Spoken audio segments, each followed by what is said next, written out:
Buenas noches, amigos y amigas, ¿qué tal? Bienvenidos y bienvenidas. Gracias por estar en sintonía de Gente Ve Opiniones. Vamos a hablar esta noche acerca del informe que rindiera hoy el presidente de la República, Salvador Sánchez Serén, al cierre de su mandato, tomando como base pues, lo que se propuso en el plan quinquenal y lo que se hizo además de esa planificación que está en ese plan. Fue un informe muy interesante que sirve como una rendición de cuentas, algo que ya en nuestro país ya es algo habitual, es algo a lo que los servidores públicos se comprometen y es una de las prácticas, de esas buenas prácticas de gobierno que se han inculcado en los últimos años. Para analizar esta temática, para analizar este informe que se rindió al país, está con nosotros Roxana Rodríguez, integrante de la Asociación de Profesionales por la Transformación de El Salvador. Roxana, bienvenida. Buenas noches, un gusto. Además, nuestro buen amigo César Villalona, también de la Asociación de Profesionales por la Transformación de El Salvador. César, bienvenido. Bienvenido, buenas noches. Bueno, tenemos una nota que resume cómo se realizó este informe en un marco muy impresionante de mucha representación ciudadana, mucha representación de algunos programas que el gobierno ha creado y que se han desarrollado en estos años.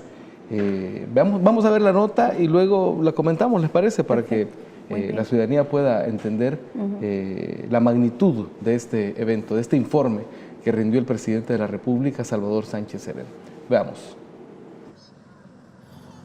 La ciudadanía evalúa las políticas de gobierno desde una óptica donde le apriete más el zapato. Es ahí donde Lorena destaca la profundización de los programas sociales. Los proyectos sociales, paquetes escolares, paquetes agrícolas, el subsidio al gas, entre otros, han contribuido a mejorar la economía. También para las personas han obtenido empleo, pero a nivel de sobrevivencia. El bolsillo de la población también es un reflejo de la satisfacción que se puede vivir. El incremento al salario mínimo desde el año 2018 es una muestra de ello. Se logró aumentar el salario mínimo. Esta es una de las principales conquistas laborales para este gobierno. Percibimos la mayor disponibilidad de granos básicos. No ha habido desabastecimiento mercado, ni el hecho de los precios se ha mantenido. La Secretaría Técnica y de Planificación de la Presidencia ha buscado, durante el último quinquenio, comprobar que cada política impulsada ha sido acertada, verificando cada dato que ingresa y asumiendo el reto de seguir un sistema estadístico que esté a la altura de la época. Bajar la mortalidad materna, bajar la mortalidad infantil, implica gigantescos esfuerzos de país para poderlo lograr. El país debe sentirse satisfecho por esto. Y también creemos que hay que poner atención al tema de la cobertura de vacunas, dado que tenemos un cálculo que se basa en un censo que está francamente desfasado. Entre las estrategias impulsadas por el gobierno está la puesta en marcha del Consejo de Seguridad Ciudadana y Convivencia, de donde surgió el plan El Salvador Seguro, que permitió la disminución de los homicidios y la reducción del hacinamiento carcelario. Y las cárceles dejaron de ser centros de donde se dirigía el crimen organizado. En esta etapa logramos disminuir el hacinamiento en los centros penitenciarios en un 60%. Desarrollamos con éxito el programa de rehabilitación Yo Cambio y el sistema carcelario ha experimentado una verdadera transformación.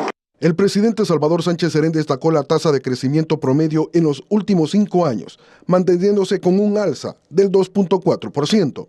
El mandatario también se refirió a la reducción de la pobreza de 37.8% en el que se encontraba en el año 2009 a 29.2% en el año 2017. El dato que más llamó la atención es la disminución de la pobreza extrema, que de 12% pasó a 7.5%, con una mejoría en la calidad de vida de miles de familias. Aceleramos la reducción de la desigualdad, logrando un valor del 0.34 del coeficiente de Gini en el 2017, mientras el promedio en América Latina Central es del 0.49. Con ello, el Banco Mundial señaló a El Salvador como el país menos desigual de Centroamérica. En el informe también se destacó la declaratoria de 167 municipios libres de analfabetismo. Esta semana se sumará San Vicente. El mandatario también indicó que son 4 los departamentos bajo esta declaratoria, un proceso al que espera se le dé continuidad. Bueno, ahí está la nota que ha preparado Mario Zelaya. Vamos a ver, Roxana, es importante para comenzar esta buena práctica, yo le decía al inicio del programa, de rendición de cuentas, es decir, de planificar y luego exponer resultados, ¿no? Exactamente. Que es una de las buenas prácticas que se ha ido inculcando y que se ha ido haciendo habitual. Yo creo que la ciudadanía va tomando conciencia de eso. ¿Cómo viste este informe?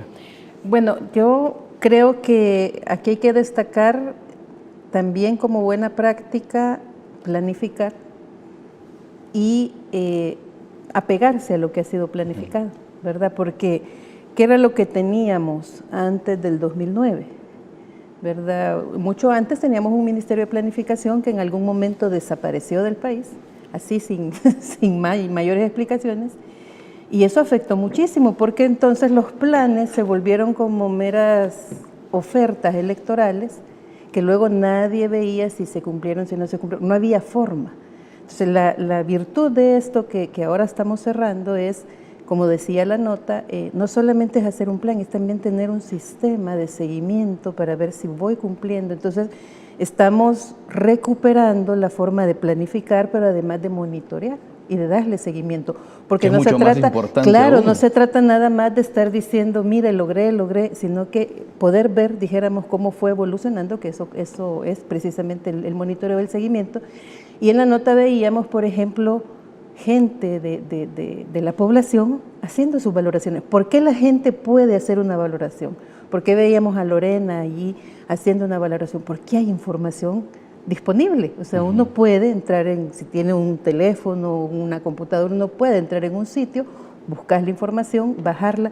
Eso no se hacía antes. Entonces, más allá de tener un plan quinquenal, de apegarse, de cumplirlo, de rendir cuentas, también se está, dijéramos, recuperando, y eso a mí me parece que como ciudadanía debiéramos de mantenerlo. La exigencia, porque hasta ahorita estamos, ¿qué va a pasar? No sabemos.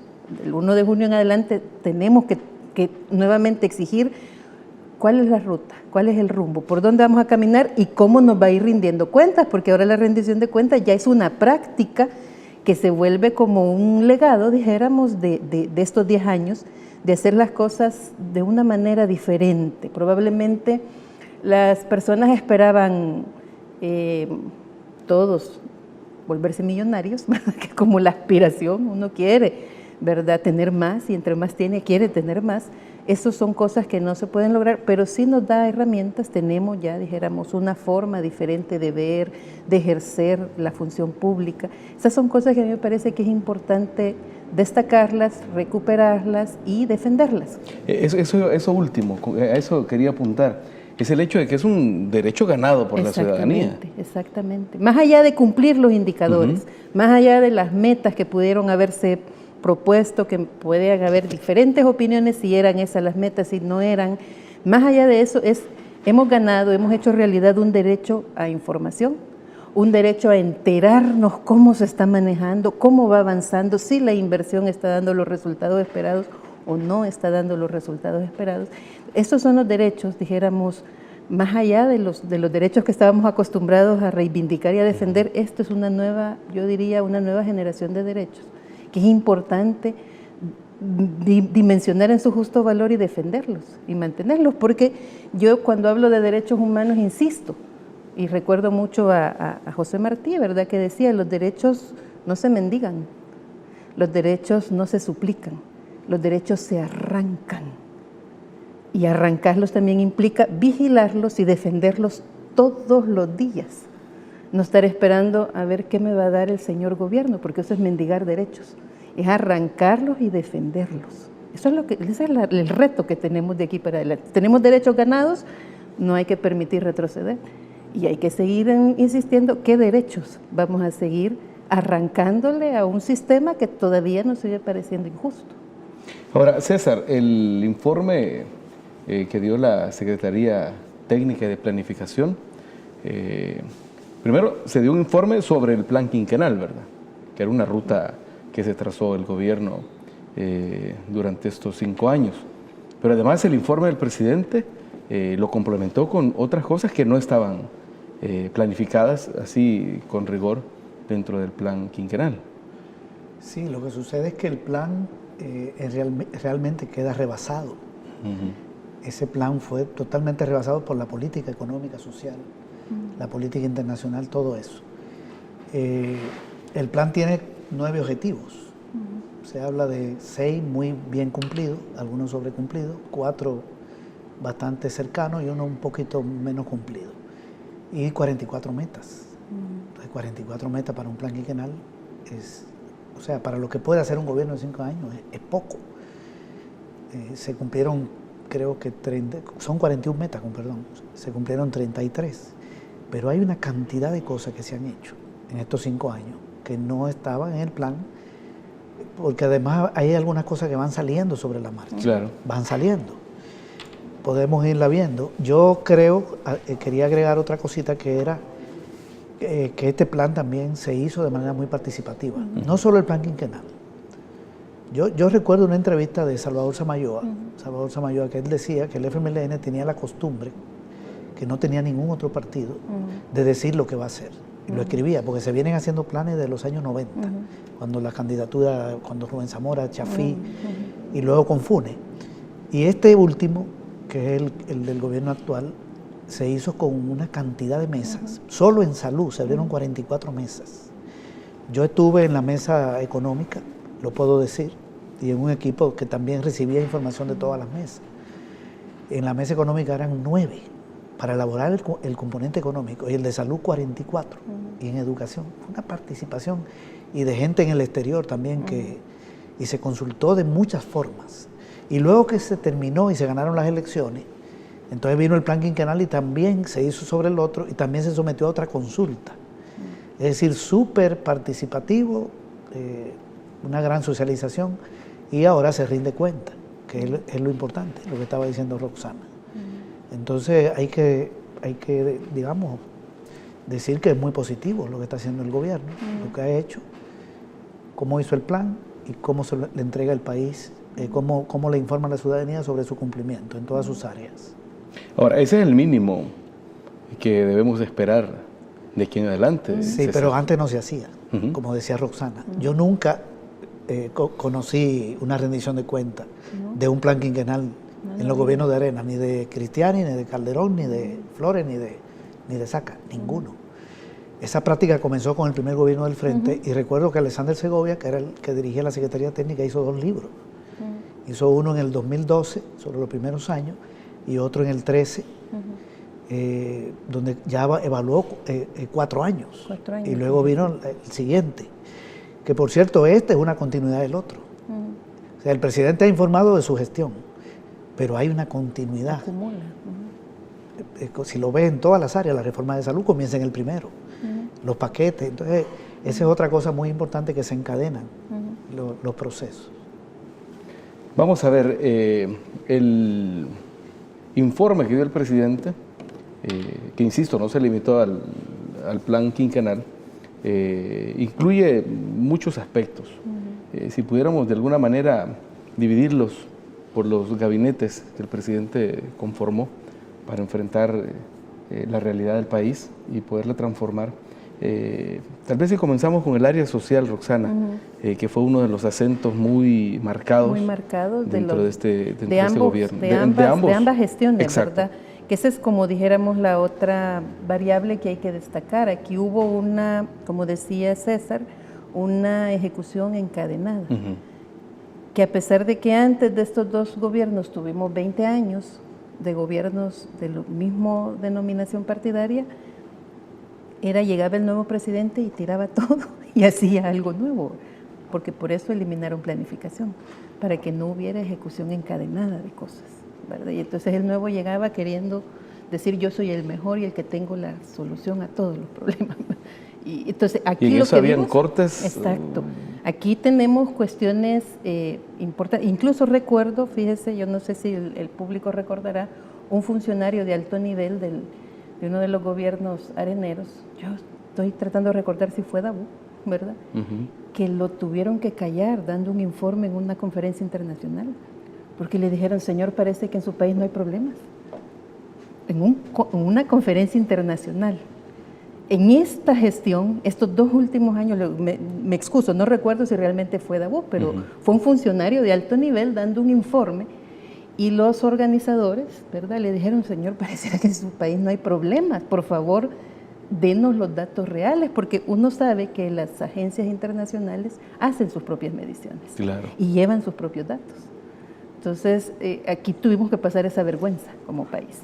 En esta gestión, lo diferente ha sido que es el mismo concierto de agencias internacionales que reconoce los avances en todas las materias, lo que usted agarre, seguridad, se reconoce, dijéramos, los efectos positivos del plan El Salvador Seguro. En el área social, la reforma de salud ha sido reconocida y catalogada como ejemplo a seguir por otros países, ¿verdad? La reforma se reconoce.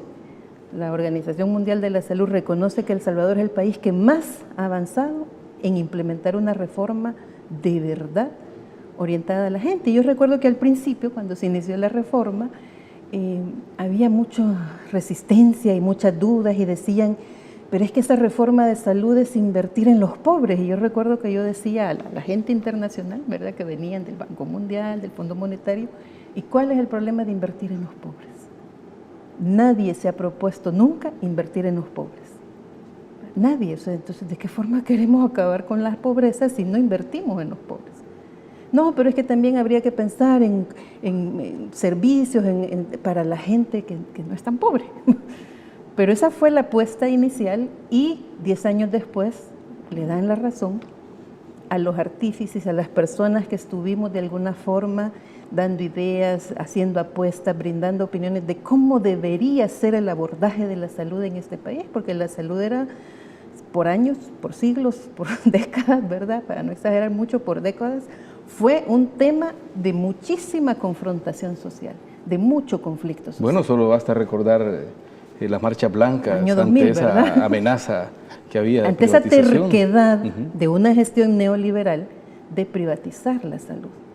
Porque a Cristiani no le alcanzaron los 5 años, privatizó todo lo que pudo, pues la salud ya no. Calderón Sol no pudo, Paco Flores no pudo y Antonio Saca tampoco pudo. O sea, pero tampoco pudo porque había una población diciendo, ya nos privatizaron todo, la salud no nos la van a privatizar, ¿verdad? Entonces también hubo un levantamiento de la conciencia ciudadana en que la salud, es que si nos quitan la salud, nos quitan la vida, que es un poco lo que está pasando hoy con el agua. Claro. Si nos quitan el agua, nos quitan la vida, ¿verdad? Entonces, ahora vemos 10 años después, bueno, esa apuesta que se hizo de reforma era la correcta. Podrán haber muchas opiniones de que si de repente se dejó el énfasis de la promoción y se le apostó más a los hospitales, a la visión hospitalaria, pero es que había que llevar las cosas en equilibrio, ¿verdad? Porque no todo se puede atender en la comunidad, que es un poco la visión, dijéramos, de la promoción de la salud, que es no llegar a los hospitales. Esa es la gran utopía, ¿verdad? No llegar a los hospitales. Pero siempre habrá gente que llegue a los hospitales y necesitamos hospitales decentes, donde la gente... yo recuerdo, por ejemplo, la opinión con la que yo crecí de los adultos mayores, de mi abuela, de gente adulta, que decía, es que entrar a un hospital es morirse. Estoy hablando de una mujer que había nacido en 1927, o sea, desde entrar a un hospital es morirse. Ya cuando uno entra a un hospital ya sabe que es condena de muerte. Ahora la gente ya no tiene esa concepción de los hospitales. Tenemos dificultades y todavía decimos faltan medicamentos, que no alcanza, que nos maltratan. Todavía hay profesionales que maltratan, pero la concepción, el enfoque, la atención cambió radicalmente. Cambió. Entonces son de las cosas, cuando uno agarra el gabinete social, educación. Educación es un tema también que ha sentado precedentes, que ha sido reconocido internacionalmente. El programa de jóvenes talentos, por ejemplo, ¿verdad? ¿Cuándo se había visto apoyar de esa manera a gente del país y estimularle ¿verdad? Su creatividad, su inventiva, ¿verdad? Todo lo que ha hecho el Viceministerio de Ciencia y Tecnología. O sea, se han hecho cosas, ya no era simplemente que también se lo pusieron como meta y lo lograron, que los niños vayan, que se mantengan en la escuela, que no abandonen, que logren cumplir más años, sino que además toda la parte cualitativa de la educación que durante muchísimos años hablamos, no se trata nada más de cantidad, también de calidad. Entonces, aquí hubo una apuesta y hubo un avance impresionante, y ya no digamos si hablamos de alfabetización, de lograr erradicar el analfabetismo en el país, que durante décadas no se le prestó atención. Se decía que se hacían inversiones, ¿verdad?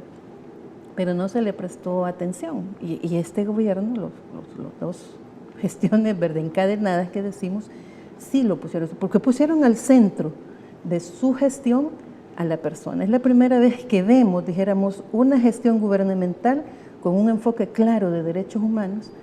Y hay que recordar, porque yo me acuerdo que en el 2009 que estábamos ganamos, Brasil ganamos, o sea, viene un cambio, de verdad viene un cambio. Estábamos a nivel internacional, ahí tal vez César nos puede refrescar más la memoria, entrando a una crisis internacional en materia económica. Terrible. Terrible, que dijeron, no. Yo recuerdo gente que decía, qué bueno que no somos nosotros los que habían perdido, los que vamos a gestionar el Estado en medio de esta crisis internacional.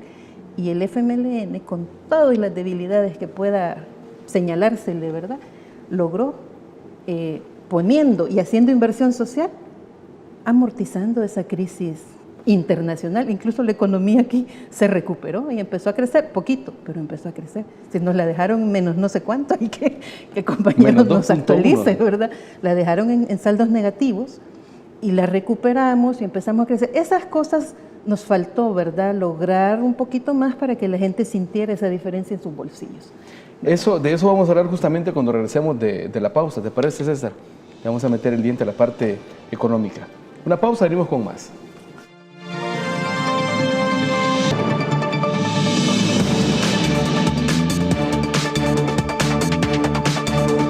Amigos y amigas, gracias por continuar en sintonía de Gente de Opiniones. Seguimos hablando del informe que diera este día el presidente de la República como rendición de cuentas, un informe al país sobre lo hecho durante estos últimos 5 años como parte de la gestión presidencial. César, la parte económica, ¿cómo viste el informe, no solo del plan quinquenal, sino lo que, pues, con lo que se ha sobrepasado lo que el gobierno se propuso hace 5 años? Bueno, mira, en términos de las metas del plan, hay un cumplimiento, yo diría, bastante aceptable. Algunas metas no se cumplieron completamente. Por ejemplo, la de crecimiento económico, que era 3, se llegó a 4. Eso es lo que quiere decir la producción de bienes y servicios en un año. Es importante que en un país se produzcan más bienes y servicios, sobre todo que sean, además, lo que necesita la gente, porque tampoco queremos que un país crezca produciendo bombas, porque es parte del PIB, o ataúdes. O sea, hay que ver el tipo de producción, porque hay economías que crecen con guerras. La gringa. Sí, porque las armas son parte del Producto Interno Bruto. A veces se habla de esa variable como si fuera mágica, pero también hay que ver qué es lo que se produce. Entonces, pero es bueno que se produzca más, porque si no, entonces quiebran empresas, caen las ventas y aumenta el desempleo. Se creció 2.4. Bien, hay un cumplimiento, no 100%. En términos de los granos básicos también había otra muestra. Esta sí es importante porque es la producción que va a la gente, de la dieta diaria, y sustituye importaciones. Creo que esa meta se cumplió un 85%, que era lograr un abastecimiento. Era lograr un abastecimiento de 85% y se cumplió en un 85%, creo. Para que el país fuera más o menos autosuficiente en este tipo de producción. Hay otras metas relacionadas también con exportaciones. Yo creo que la de exportación era 1.500 millones en 5 años y ahí anda como por los 1.200.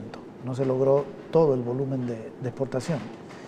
Y así otras relacionadas con el empleo, media cumplida, otras no tan cumplida. En energía no renovable se habla de 15%, ahí se pasó porque solo, bueno, de entrada ya hay una fuente nueva que es la solar, que no existía, y ya hay proyectos de energía eólica que se van a ver en el nuevo gobierno, si no los paran. Y de gas pero también, ya se iniciaron. ¿No? Y la de biogás, que va a ser una inversión millonaria de más de 300 megavatios. Y se aumentó la capacidad de la generación hidroeléctrica. en la 5 de noviembre, se pasó de 100 a 180 megavatios. Entonces, hay un cumplimiento, digamos. No tenemos un país. ¿Cuál es la característica de la economía? No estamos en un país donde estén quebrando negocios. Que tú llegas y sabes que hay un problema, que están quebrando empresas, que quebra un banco, que el desempleo crece.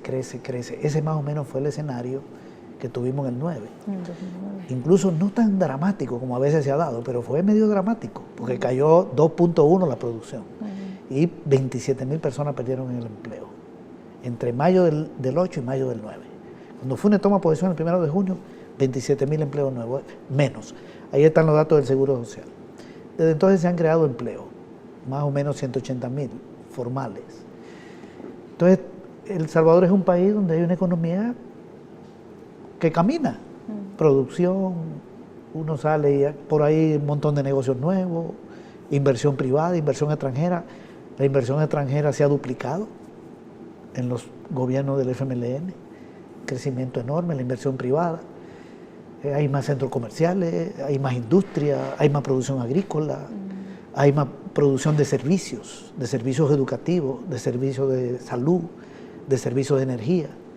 Hay algunas áreas críticas, como el agua, que todavía sigue siendo un problema lo del agua. Se nota una inversión en infraestructura, es obvio. Una persona que haya salido del país en el 2009 y vuelva hoy, o que se haya ido en el 14 y vuelva, se topa con infraestructura. Bien, entonces es una economía en crecimiento. Solo lograr eso ya es muy positivo. Y es una economía que está generando empleo no suficiente, pero está generando empleo. En los 10 años se han generado como 19.000 empleos por año, formales. Si incluimos lo del campo, que son como 25.000, ya llegamos a un poquito más de 20.000 por año. Bueno, pero si se arrancó con 27.000 menos, en el sector formal. Y en el campo en el 2008, en el campo había como 30.000 personas menos que en el año 2000, para comparar esos últimos 8 años de arena. Entonces hay una generación. Y también, para cerrar lo de la economía, hay que destacar que es una economía estable. Cuando se dice estable, ¿qué quiere decir un país donde hay estabilidad económica? Estabilidad económica quiere decir inflación baja. Sí, hay países donde eso es tremendo, el encarecimiento. Aquí hay estabilidad de precio. La gente siente que el dinero no le alcanza, pero no es por la disparación de precios, es porque los salarios son bajos. Obviamente los salarios son bajos. Hubo un gran aumento del salario mínimo y ha habido otros aumentos salariales, pero es insuficiente. Pero la inflación, el año pasado, 1.5, el anterior 2.4, y eso lo reconoce el Fondo Monetario, lo reconoce el Banco Mundial, lo reconoce la CEPAL. Además hay una variable que te demuestra que es la inflación. No puedes mentir. En un país donde la inflación es de 10, 12, 15%, la inflación es el alza de los precios de los bienes y servicios, que aquí son 238, bienes y servicios. No es lo mismo que la canasta básica, que son 21 productos en el área urbana y 14 en el campo, es 238. En un país donde la inflación es alta, los bancos inmediatamente suben la tasa de interés sobre los ahorros, porque si no hay un retiro. Y suben la tasa de interés sobre los préstamos, porque ganan de la diferencia de las dos tasas. Resulta que El Salvador tiene la misma tasa de interés que en el 2010 sobre los préstamos. De más de un año anda en 10.80 y de menos de un año anda en 6 y pico. Y el Fondo Social de la Vivienda, para vivienda, está en 7.50. Y estaba cuando llegó Salvador Sánchez Serén en 7.57. Esos datos los manejamos, porque los utilizamos incluso para el tema del salario mínimo. Entonces, que la banca no te dispare los intereses te demuestra que la inflación es baja, porque están encadenados. Es como que tú digas, tal persona no tiene la temperatura alta, le mide la temperatura y dice que tiene 34 y tiene 45. Si tiene 45, se va a reflejar en otra variable del cuerpo. Yo no soy médico, pero se va en la muerte de células, no sé. Entonces la inflación es como la temperatura. Y tenemos estabilidad en la canasta básica. Ha crecido como $10 desde el gobierno de Sánchez Serén en el área urbana y en el área rural, más o menos lo mismo. Y los ajustes salariales han sido mayores. ¿Por qué es importante la inflación baja y la estabilidad? ¿Por qué es importante? Porque en un país donde la inflación es muy alta, 20, 25, el empresario decide no invertir en la producción industrial ni agrícola, porque tiene un ciclo largo. Tú inviertes en la agricultura y esperas la cosecha meses después, y en la industria también. Entonces te dedicas al comercio, a comprar y vender, y se desploma la producción de bienes. Eso sucede en todo, esa es una ley. Y aquí el sector más fuerte y el que ha estado creciendo más es el industrial. La agricultura ha tenido años por la sequía y eso, pero se ha recuperado. El año pasado creció más de 4. Eso quiere decir que hay costos estables. Aún con la sequía que hubo. Aún con la sequía. Hay costos estables. Hay costos estables. Entonces, la estabilidad, para cerrarlo, cuando digo estable, un país con economía estable es inflación baja, tasa de interés que no se encarecen, banca sólida que no te va a quebrar, no hay problema de retiro de ahorro ni de préstamo.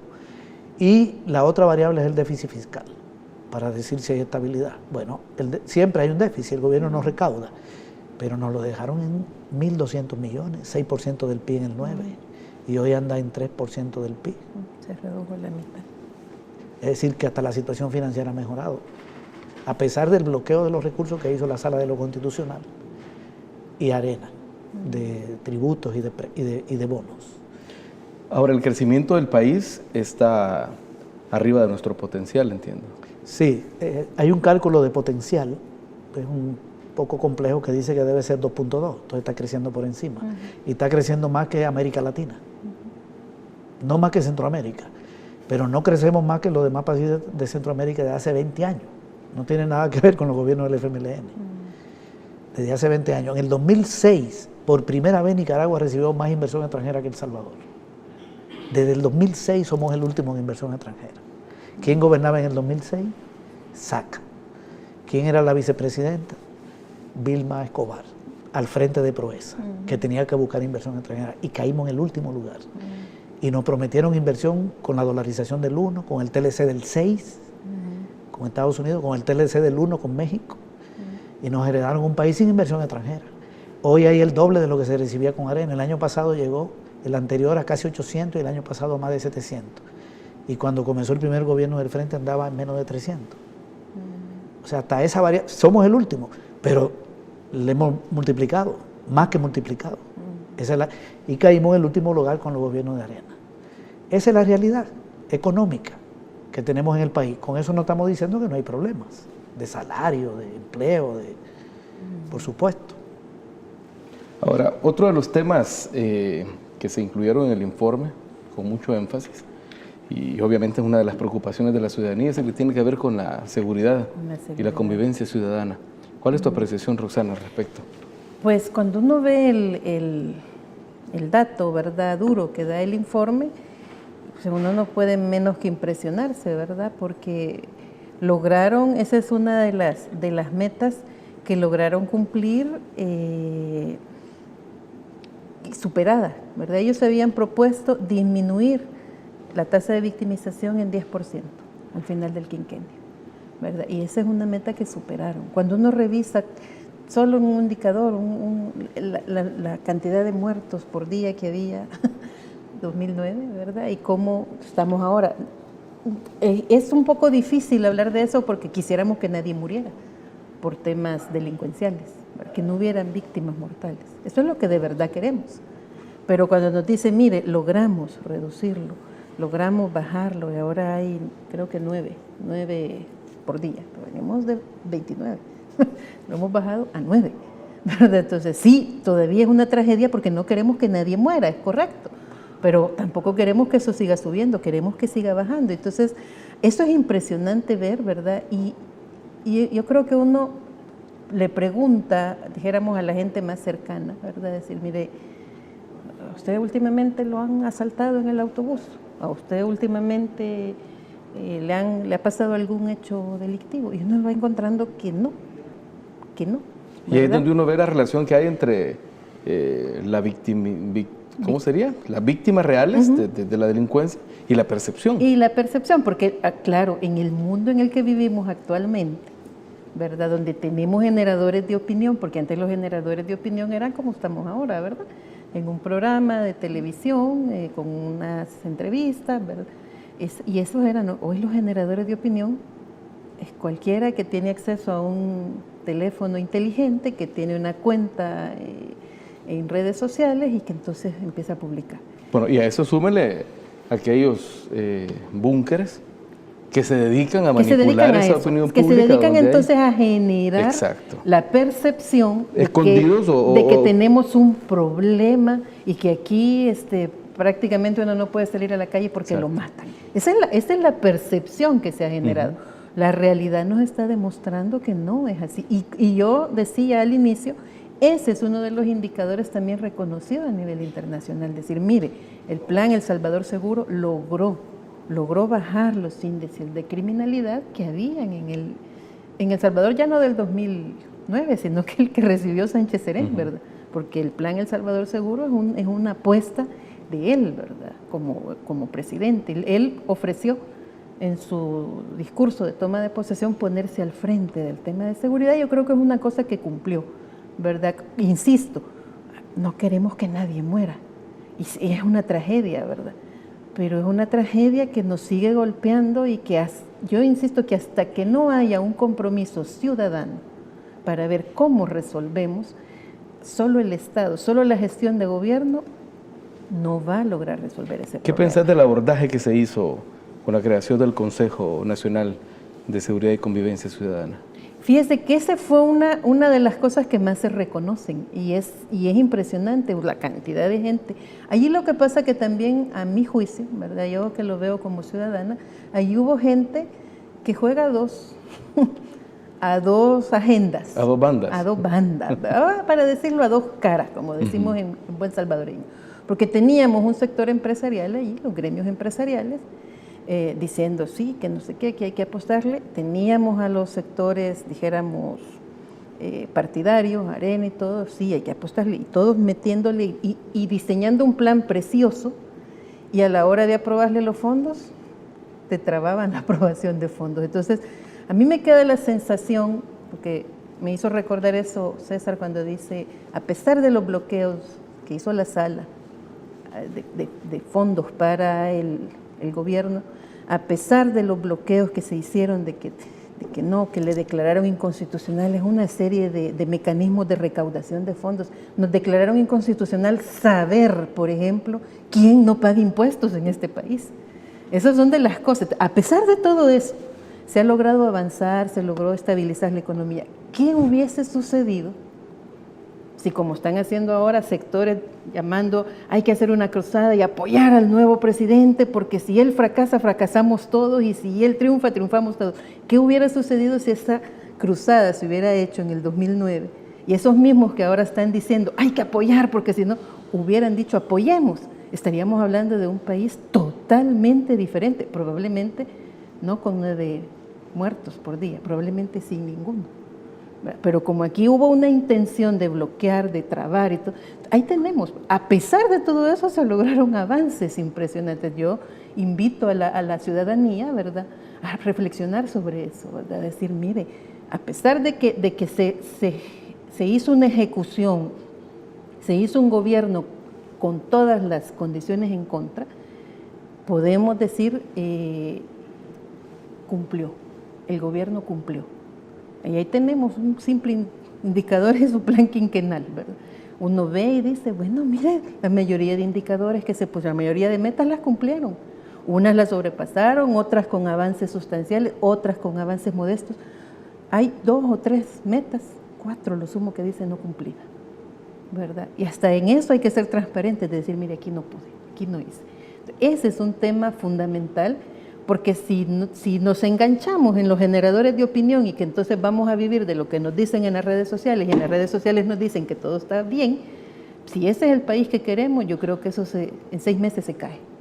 Eso, pues sí, los primeros 6 meses me puede tener contenta, pero luego empiezo a ver que no es así y se cae. Entonces porque la realidad grita, es la realidad, ¿verdad? Entonces aquí también tenemos una realidad, uno ve, ¿verdad?, la gente, todos esos espacios de convivencia que se generaron. Por ejemplo, de eso, ¿dónde están?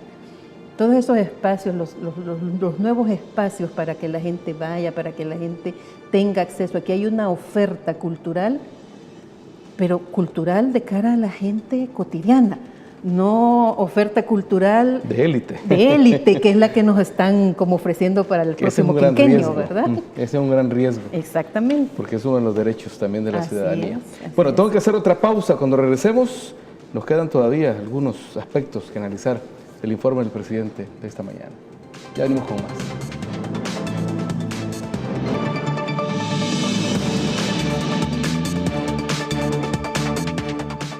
Muchas gracias por continuar en sintonía de Gente de Opiniones. Vamos a ver, César, uno de los énfasis que se hacía en el informe del presidente es cómo se ha venido a fortalecer el Estado para cumplir esa responsabilidad que la ley le impone, pues. ¿Cómo ves cómo está recogido eso en el informe del presidente? Eso es muy importante. Yo recuerdo una vez que Héctor Dada dijo, el economista Héctor Dada dijo en un programa, me gustó mucho, que los gobiernos de Arena desmantelaron prácticamente el Estado y lo hicieron en un periodo de posguerra. O sea, debilitar el Estado después de finalizar una guerra es algo casi criminal. Porque le querían dejar toda la mano mágica, del mercado. Y te cerraron hasta el departamento el Ministerio de Planificación, aparte de la privatización de un montón de empresas. Y él atribuía el incremento de la criminalidad, de los hechos delictivos, no exclusivamente a eso, pero lo relacionó. En estos gobiernos del frente el Estado se ha fortalecido. En el primero y en el segundo hay una institucionalidad nueva en muchas áreas. Por ejemplo, la reforma de salud. Yo estuve hoy en una presentación de un estudio que se hicieron, un libro que publicaron. Y los datos que tiene ese libro son impresionantes. Son 400 establecimientos de salud nuevos. ¿Y qué quería hacer Francisco Flores? Privatizar la salud.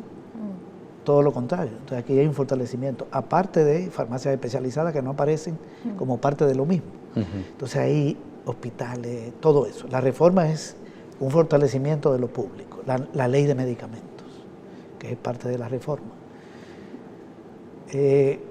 Por el lado de las mujeres vemos la sede de Ciudad Mujer. En este segundo periodo no se pudo ampliar porque bloquearon un préstamo de 30 millones para construir 3 sedes, pero se hicieron 6 y se han ampliado y se incorporó el programa de Ciudad Mujer Joven y Bandesal, y se creó un programa en este gobierno, Bandesal en el primero, en este, el de Banca Mujer, que es un programa. Cuando ve lo de la mujer, hay todo un sistema nuevo de leyes, una institucionalidad. Si lo ve por el lado de la juventud, con el CONA y todos los programas de la juventud que se están haciendo del INJUVE, que son como 7. De ahí creo que está Telpati, Seamos Productivos, el otro Jóvenes con Todo, hay otro que es de remoción de tatuajes, hasta eso, más de 1000 jóvenes. Y todos los paquetes escolares, la alimentación escolar, es una institucionalidad alrededor de la juventud, la gratuidad de la UES, la beca para 1000 estudiantes de la UES, todo el trabajo del IXNA y el CONA con las estructuras locales. Cuando uno ve lo de la juventud, ve que se creó una institucionalidad con sentido de derecho, en el caso de las mujeres, y también de la población discapacitada. En el campo fue devastado en el gobierno de Arena. Fue tremendo. Bueno, el CENTA fue llevado a su mínima expresión. A su mínima expresión. Se tomaron un montón de medidas que afectaron el agro. La liberalización de los insumos, se encarecieron, Cristiani lo puso carísimo, la semilla, la privatización de la banca, que la tasa de interés pasó de 12 a 21, la reducción de aranceles, nos llenamos de productos importados, el cierre del IRA, cayeron los precios de los productores, bajaron los recursos al Ministerio de Agricultura, casi desaparecen el CENTA. Bueno, viene el programa de agricultura familiar, ahí hay un sentido de derecho para la población del campo. Y muchísimas cosas que se han estado haciendo ahí, incluyendo el crédito, los títulos de propiedad, que son más de 80.000. Arena entregó 20.000, que no es solo para producir, 80.000 en 10 años, y Arena entregó 20.000 en 20. Estamos hablando de 8 por año contra 1 por año. Y aquellos dicen que es el partido que representa la propiedad privada, porque es la lógica de la propiedad privada capitalista, porque la propiedad privada en sí misma no es mala, una cooperativa es propiedad privada, pero es propiedad sin explotación, colectiva. Bien, entonces tenemos un Estado más fuerte hoy, y yo creo que ese es un gran legado, la cantidad de empresas nuevas que se crearon, el Instituto de Formación Docente, la universidad en línea, para seguir ahí. La empresa que hace computadoras, se han entregado más de 120.000 computadoras a más de 5.000 centros escolares o 4.000 y pico, no recuerdo el dato. Hoy decía la viceministra de Educación, de Ciencia y Tecnología, perdón, que se ha llevado computadoras al 99.4%. De las escuelas. De las escuelas. Entonces son más de 5.000, porque las escuelas son como 5.200, un poco menos. En fin, es una cantidad de la recuperación de la GEO, bueno, un Estado más fuerte. Yo creo que ese es un gran legado, que es lo contrario a la lógica neoliberal, que es debilitar al Estado. Se pudo detener esa... Se detuvo y se fortaleció. Y los neoliberales no entregan paquetes escolares, no regalan paquetes escolares, ni fijan precios de medicina, ni crean una universidad pública. Los neoliberales privatizan la pública, desregulan los precios de la medicina y desmantelan los programas sociales. Hoy veíamos que, como lo señalabas al inicio, que la Lorena Berríos, sí, Lorena Berríos, tuvo participación comentando el informe, y me gustaría tu opinión con respecto a los mecanismos que se han creado para viabilizar, para facilitar la participación de la gente. Ella habló en representación del Consejo Consultivo Ciudadano. Exactamente. Además hay una política nacional y otros mecanismos de los consejos que permiten que la gente... Ese es un derecho... Ese es un derecho ganado. Que está... hay todo un tinglado Exacto. legal que lo facilita. Es un derecho ganado y es un derecho que yo insisto vamos a tener que seguir arrancando, porque ya hay un anuncio, ¿verdad?, de que la Secretaría de Transparencia, Participación Ciudadana y Anticorrupción, que es la que llevaba ese tema, desaparece. Bueno, está bien que desaparezca, ¿verdad?, pero entonces, ¿quién le va a dar seguimiento al tema? Que el tema de la participación ciudadana. O sea, uno de los grandes legados que ese es como decir, no hay con qué compararlo. No hay con qué compararlo, no existían mecanismos. ¿Qué era lo que existía antes del 2009? A mí me lo dijeron, yo estuve hace poco en Santa Ana en una reunión con comités de salud, que salud es uno de los que más ha avanzado generando mecanismos de participación social, de participación ciudadana, hasta dificultades ha tenido, porque de repente hay gente que cree que solo ellos tienen que participar y ellos tienen que monopolizar toda la participación, y no, la participación es eso, es ciudadana, es diversa, es variada, y la gente tiene que tener distintos canales para participar, no puede estar toda la participación en un solo nombre o un solo mecanismo, ¿verdad? Que esa es un poco la riqueza del legado de este gobierno. Entonces me decían en Santa Ana la semana pasada, no, es que aquí hay gente que lo que le gusta es andar en la calle gritando. Porque yo vengo de allí, ¿verdad? De andar en la calle gritando, que a uno lo garroteaban y lo gaseaban, ¿verdad? No sé si vamos a regresar a esos, ojalá que no, ¿verdad? Pero te lo digo yo, lo que sucede es que aquí no había otra forma de hacernos escuchar. Ahora se oye feo decir ir a la calle a gritar y a ver qué nos pasa, porque se abrieron distintos mecanismos para escuchar y para canalizar las inquietudes, las expectativas y hasta las inconformidades de la gente, ¿verdad? Si aquí de repente hemos visto gente que primero muy bien trabajando con todo el mundo y de repente diciendo, no, mire, este funcionario no me gusta, échelo, quítelo, ¿verdad? Eso era impensable y además inadmisible en las gestiones anteriores. Aquí hemos tenido gente diciendo con televisión, con micrófonos, tal ministro, tal ministra es incompetente, es incapaz, échelo. Y no ha pasado nada, ¿verdad? Escuchamos y empezamos a vivir con eso y empezamos, y entonces de repente el derecho a respuesta, porque vivimos en una sociedad democrática, el ministro, la ministra, el funcionario, la funcionaria señalada, saca un comunicado aclarando y diciendo, mire, tal sector, tal grupo está mintiendo. Ahí está la información, pueden acceder, pueden ir a la Oficina de Información y Respuesta. El acceso a información, vuelvo, es uno de los grandes legados que nos permite participar. Participar sin información es nada, o sea, para poder participar necesito información, pero además necesito incidir en la toma de decisiones. Porque que es al final el objetivo. Que ese es el objetivo, porque si no solo estoy haciendo bulto, ¿verdad? Y no nos interesa hacer bulto, nos interesa incidir. Entonces, cuando uno ve gente como la compañera Lorena que estaba ahí hablando, o sea, uno dice, es impresionante ver la posibilidad Y la gente que aparecía en la toma, ¿verdad? Que uno la conoce y uno sabe de dónde viene, dónde viven.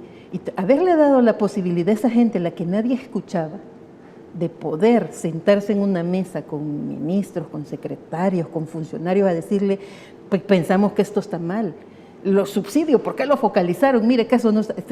Y hubo que hacer la corrección. No se le puede dar, obviamente, dijéramos, satisfacción a todo mundo, pero se generaron los mecanismos. Entonces, ese es un legado que es, yo diría, imposible medirlo, porque son procesos, son cosas intangibles. Solo quien ha estado allí participando y viendo sus opiniones ser tomadas en cuenta, ser incorporadas, o decirle, mire, sí, su idea es buena, pero fíjese que en este momento no hay condiciones para llevarla adelante, pero no por eso deje de participar. Solamente eso. La gente que ha estado allí es la que de verdad puede decir, sí, mire, esto ha sido importante, ha sido significativo, me ha hecho de verdad creerme que soy una persona con derechos, que no es lo mismo, como me dijeron en una comunidad, saber, Roxana, no es lo mismo saber que uno tiene derechos, a estar convencido, estar dispuesto a defender esos derechos. Con esa idea nos vamos a quedar porque es un derecho ganado, un derecho adquirido por la ciudadanía y debemos tener cada día más conciencia de esos derechos. Y como dice Roxana, para poderlos, en un momento determinado, defenderlos y no regresar al pasado oscuro. César, Roxana, muchísimas gracias por tomarse el tiempo de venir a compartir estas opiniones con la gente. Aquí estamos a la orden. Gracias. Listo, y a ustedes, amigos y amigas, gracias por la sintonía. Quédense aquí en Gente Ve más para todos y para todas. Pasen buenas noches.